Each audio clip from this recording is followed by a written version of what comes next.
sakitane e yewtere nden haray mi hiwrike on foppo noccale hay goto. haray kadi mi yalta commentaire, miɗa andi noon réseau ji ɗin kameɗen nafaji ha ɗiɗi kero mi yeyetama internet toon min ɓeyno coupede seeɗa seeɗa haray no metti fiya. donc haray noon mi hiwrike on sakitane en kala ƴawɗo ka live sakitane en. eɗen mari ɗo yewtereji seeɗaji yewteteɗi lantori on noon sakitane e yewtere nden ƴawɗo wo ka live yo okko keruji ɗin sakita live o ko ɗum no mi ɓuri intéressade e muɗum.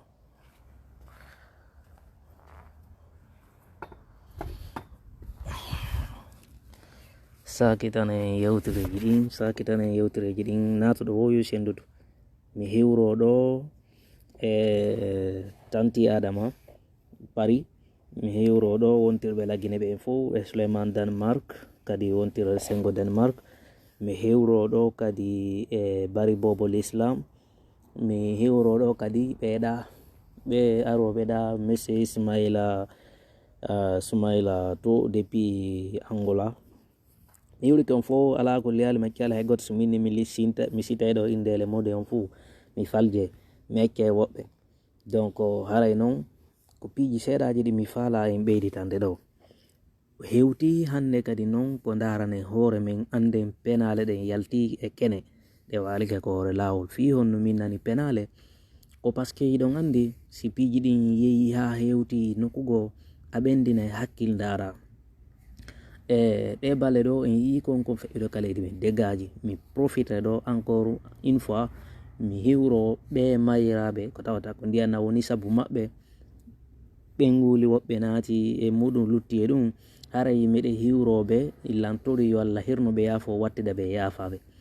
haray kadi si ɗum noon feƴƴi yoɓe andu e ko Allah mo yo ko ɗum noon waɗata. donc wata ɓe ndaaro situation jiɗi gono toon ɓe weddito e muɗum. donc haray hiɓe yiwra hiɓe weltana haray yo Allah hirno feƴƴinɓe maɓɓe yaafoɓe mi yiɗo famille enku kaw no feƴƴini nde wotere miiron yani e hoore woɓɓe. donc sabu ndiyan nan e angal sécurité on. donc haray yo Allah hirnoɓe yaafo wattida ɓe yaafaɓe si Allah jaɓi. si ɗum noon feƴƴi ɓe ɓeydita e ɗo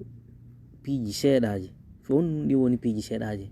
ko tawata kon waɗi hino wadde no continue fayin ha joni hino wadde ala darade ko enen noon wawata darnude ɗum ka ko laamu ngun ka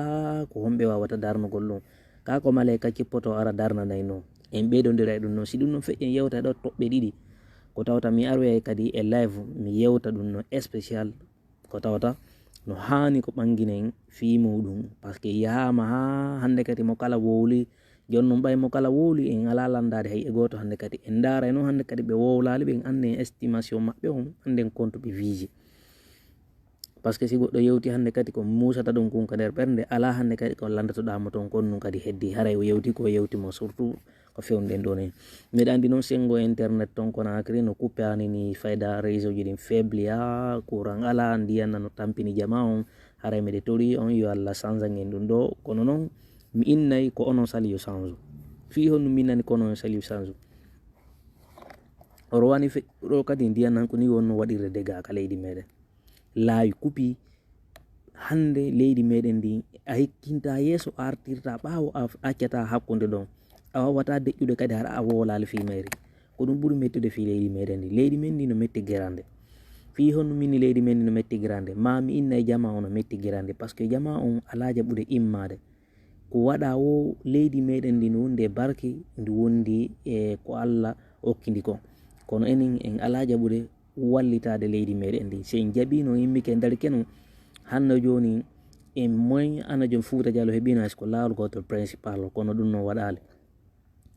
mbeɗe tori on fop moɗon immoɗen hewti hande kadi ko immoɗen daroɗen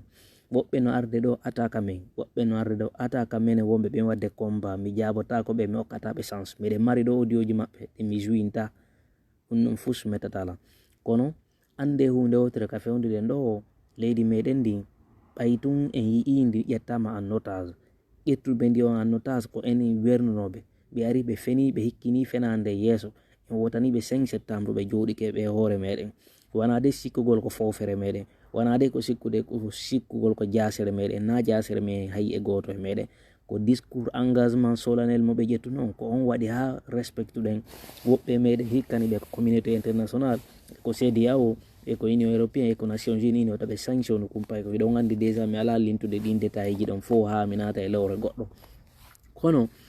hande noon ɓayi ko enen joɗɗinoɓe 5 septembre hari kamɓe nde ɓe waɗayno o coup d'état ko 45% ɓe marno garanti ɓe réussiseno ko waɗiti kon ɓe marano garanti jonnon hande ɓaynum ɓe ha ɓe réussisi ɓe jooɗi walliɓe ha ɓe jooɗike hoore engagement maɓɓe mo ƴettuno ɓe respectari ɓullere ɓe huuɗino ɓe inni qu'ils feront tout pour éviter les erreurs du passé hande noon e yi erreur ji passa ɗin fuɗɗitike goɗɗe majji waɗi déjà waɗino depuis décembre goɗɗe majji waɗino avant décembre goɗɗe majji kadi waɗino par ce que ko ɓe tongirno kon charton ɓe ala respectude ɗum noon jonnon ko fewnuɗen ɗo hande kadi porto ko haka gimbal ndiyan non wadde dégage leydi meɗen ndin ko fewnuɗen ɗo no hulɓini ha feƴƴiti kerol donc yo Allah hawrindin e sahaba danda en bone ndi ɓe ardiɓe ɗo ɓay ɓe jaɓali respectude parole maɓɓe ko enen duwa immade engage fino ɓe accitira laamu ngu ko ara finkari ƴettaka kura kaƴere ƴettaka fuu so waɗaka koye heƴo tun innama tun koyon heƴo ka cuuɗi moɗon si innama yo heƴo ka cuuɗi moɗon heƴe ka cuuɗi moɗon heɗoɗen noon hande kadi ko waɗata kon hara noon yo Allah hawrindi e sahaba ɓe mayiraɓe kadi ɗo yo Allah hirnoɓe yaafo no yurmi ha feƴƴiti kero leydi men ndin ko angal sécurité angal famodiral sina ɗum leydi meɗen ndi Sénégal ɓuratano en Côte d'Ivoire ɓuratano en